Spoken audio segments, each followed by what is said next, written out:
Hello and welcome to Tech Raven. I'm Nigel and today I'm going to be talking about drum kick pedals, and more specifically I'm going to be going through all the pedals that I bought and sold and tried over the past 12 months before I eventually landed on what I think is the perfect kick drum pedal, which I've got right here on my Roland electronic kit, and I'll be revealing what that pedal is at the end of this video, but don't worry, I'm going to get to that point in no time at all. I've got a laptop here in front of me because I've got several pedals that I just want to quickly run through that I bought and sold and got rid of for one reason or another. So I'm going to go through these pedals quickly and just give you a quick breakdown of the pros and cons of each and why I got rid of them and why they didn't work for me. And it could be that they don't work for you for the same reason, but who knows. So I'm going to quickly start off with the DW5000 pedal. Now, I only owned this pedal for a couple of days and I didn't really like it. For me personally, I found the DW5000 to be quite heavy and sluggish. Wasn't incredibly responsive. I know, I'm pretty sure when you get up to like the 9000 they're a bit smoother and better, but I've always found that with the some of the DW pedals, like I said, mainly the 5000, but some of the lesser ones as well, they're just a bit heavy and cumbersome and just don't really work that well for me. And on top of that, the 5000 has got a very short footboard. It just didn't seem to be anywhere near long enough. DW do actually do these XF, extended footboard versions, but even those are just nowhere near long enough for me. Now, I haven't particularly got big feet. I'm about a size 10.5, but I just found DW pedals are mostly heavy and sluggish and the footboards are never long enough. So they don't really work for me personally, and I can't really understand why they've got such a great reputation. Maybe their drums were fantastic back in the day, but the pedals for me, they just don't do it. So I got rid of the DW5000 after a very short space of time. Next I moved on to a Tama Cobra, the FP9000RN. Now this is the later version that's got the hinge in a slightly different place to the older one. The hinge on the new one is actually slightly further back, so it's like you get an extra half a centimetre of footboard length. Now I found this particular pedal to be nice and responsive, pretty quick and rapid. I like the beater on it. And that's about it. For me, the footboard was, again, not long enough, too short, so it's very hard to do heel-toe techniques, just like with the DW pedals. It's sort of impossible for me to do the heel-toe technique, and that's because when I do the heel-toe technique, I like to actually keep my heel on the heel plate of the pedal. I know a lot of people, they'll have the heel on the floor behind the pedal, and if they got a longboard that doesn't have a heel at all, they will have their heel on the floor. But I like to actually have my heel on the actual heel part of the pedal. So if it's got a little heel rest, that's where I like to keep my heel when I'm doing the heel toe technique.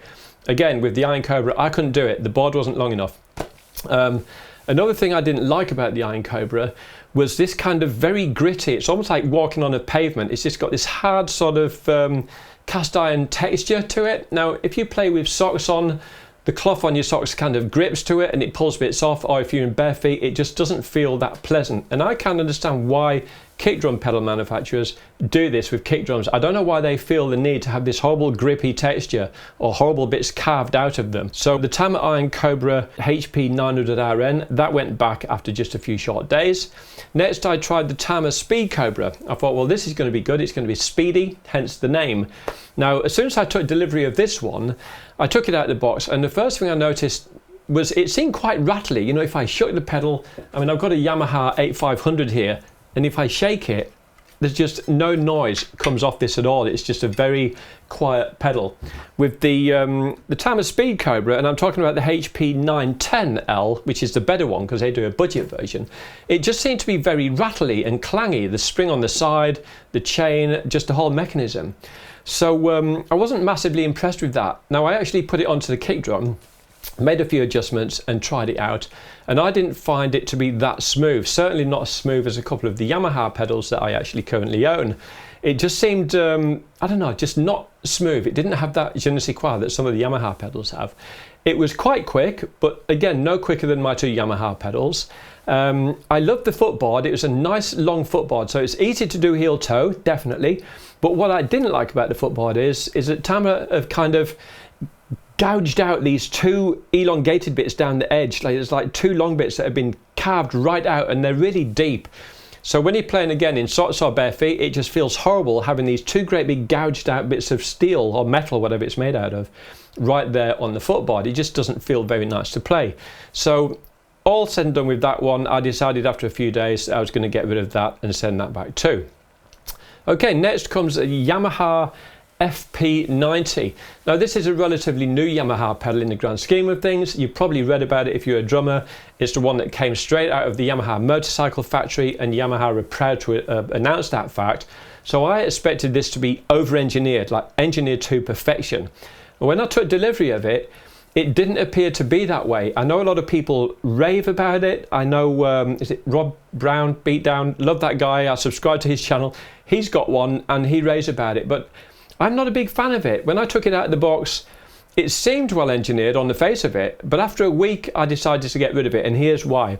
There's a little bit on the cam where you adjust the footboard angle, because you can adjust the footboard angle independently from the beater angle on this. So when you adjust the footboard angle, you loosen it off with the drum key as normal, and then you adjust the footboard to where you want it and you tighten it up. But the trouble with that is when I first did it, and then I'd put the pedal back on the kick drum, I find it was grinding. It seemed to be sticking on something. It had this kind of grinding kind of crunching to it, and it wasn't smooth anymore. Now I know it must have been something I did when I adjusted the actual footboard angle.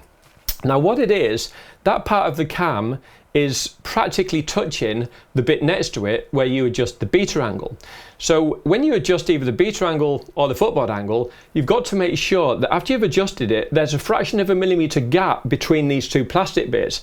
It's almost like you need something about half as thin as a credit card. So after you've made an adjustment, you can stick the card down there and then butt it up against that and tighten it, and then pull the card out to make sure you got that little gap, otherwise it will grind against it. So basically what I'm saying is when you adjust the footboard angle adjuster, you can actually move it back and forth to the right and left along the main bar by about a millimeter each side, and that's enough to be able to push it up against the other bit where it grinds. And to me, I think that's just a really poor design that Yamaha could do that, knowing that people are going to adjust this and tighten it up, and the chances are 5 times out of 10 it would be butted up against that plastic bit and it will grind and it won't be smooth anymore and it will just wear the pedal out.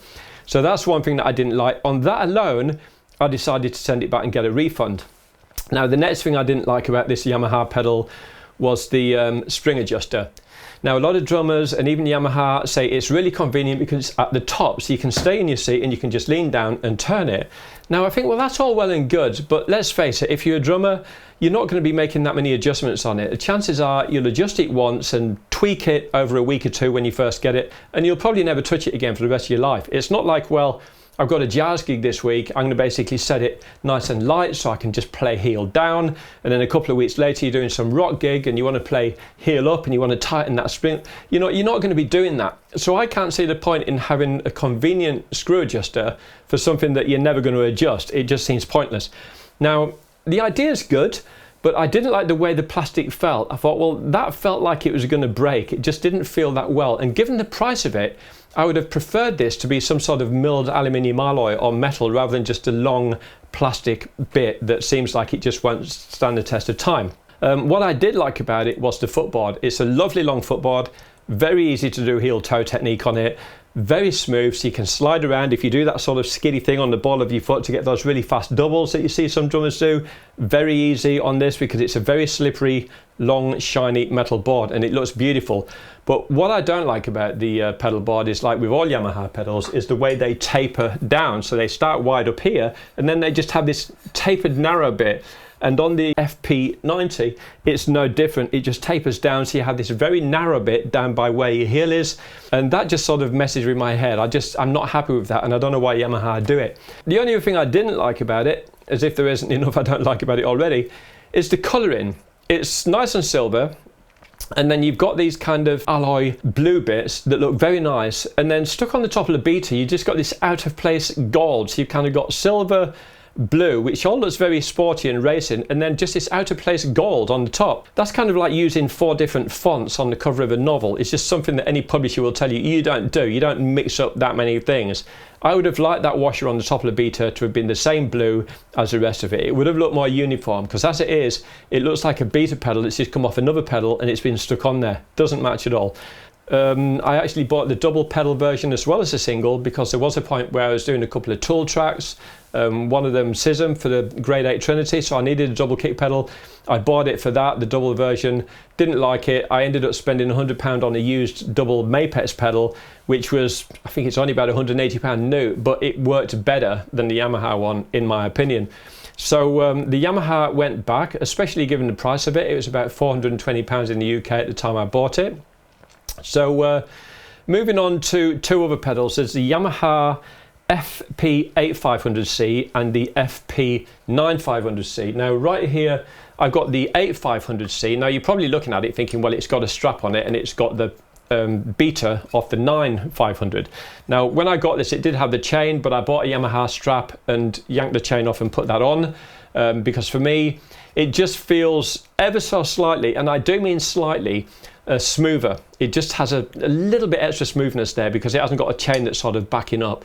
And I actually bought this beater, I think it's a BT920, something like that, but this is the beater that comes with the Yamaha 9500C. I just prefer this rather than the cheaper round beater that this pedal actually came with.